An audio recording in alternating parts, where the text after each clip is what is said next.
Arrêtons les pratiques inutiles, nous dit Maître Wang Po.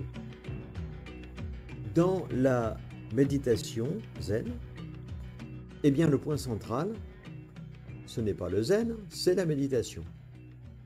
D'ailleurs, zazen, ça veut dire méditation assise, donc zen veut dire méditation. Donc on est d'accord, le point central du zen, c'est bien la méditation.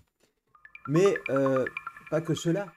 Il y a aussi la concentration sur chacune des choses que l'on fait dans la journée. Et puis il y a bien sûr également les rituels.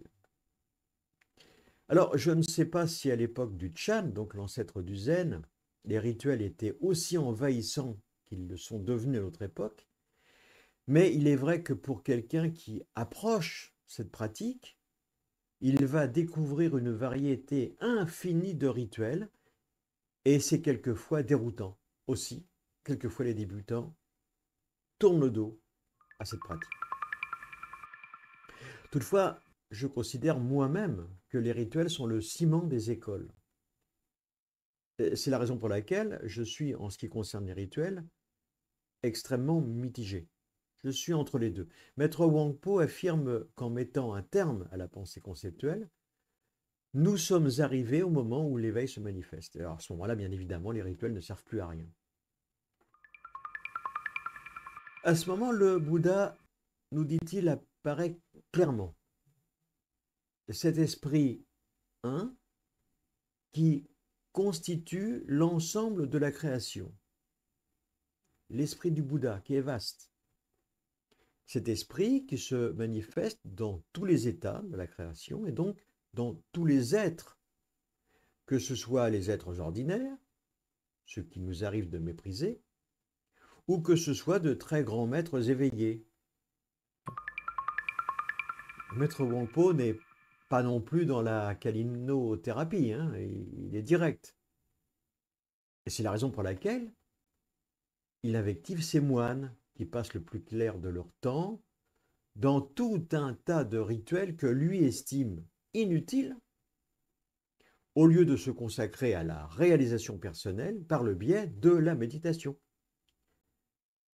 Ce qu'il désavoue ici, ce sont tous les rituels et toutes les croyances que l'être humain se plaît à exécuter afin, en fait, de pallier à sa peur et à ses angoisses.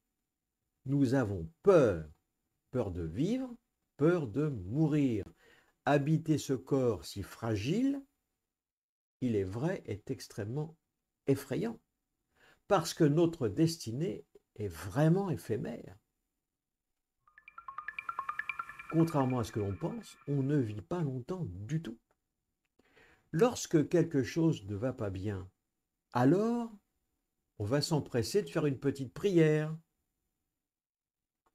On va émettre un vœu. Alors il y en a qui vont mettre des cierges à l'église, par exemple. Et je n'oublie pas, bien évidemment, toutes les méthodes que l'on pense être purificatrices, parce que trop souvent, on se sous-estime soi-même, tout simplement. Est-on capable de passer un obstacle sans toutes ces choses? On aimerait être meilleur aussi. Et puis quelquefois, on a un modèle, alors on dit, tiens, j'aimerais être comme ça. Ça peut être des acteurs, hein, ou des hommes politiques. Quelquefois, il s'agit même de se calquer sur un modèle, même dans le zen. Par exemple, s'isoler de la société, entamer une vie d'ermite. Cela existe, bien sûr, mais du point de vue de Wang Po, c'est tout à fait inutile, c'est même déconseillé. Mieux vaut s'exercer à se connaître soi-même, et cela est quand même beaucoup plus utile. Ce que l'on cache très souvent, c'est l'affirmation de cette différence qui permet à notre ego de se positionner et de positionner son aspect positif vis-à-vis de la société et donc vis-à-vis des autres. Comment je me situe dans cette société? Comment je me situe par rapport aux autres? Dans le bouddhisme, il y a ce que l'on appelle les paramitas. Il y en a 6. Quelles sont-elles? Générosité, esprit juste, autrement dit l'éthique, la patience, la persévérance, la sagesse.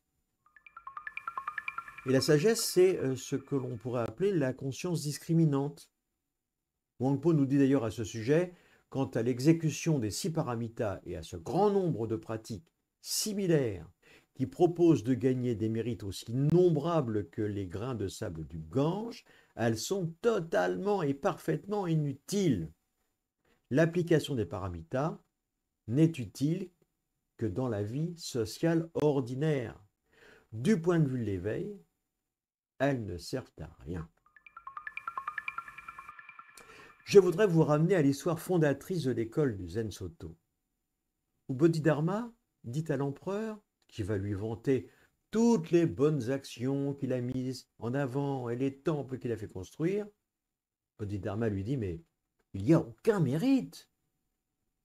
Je vous laisse sur cette impression de ce que l'empereur a pu à ce moment-là penser.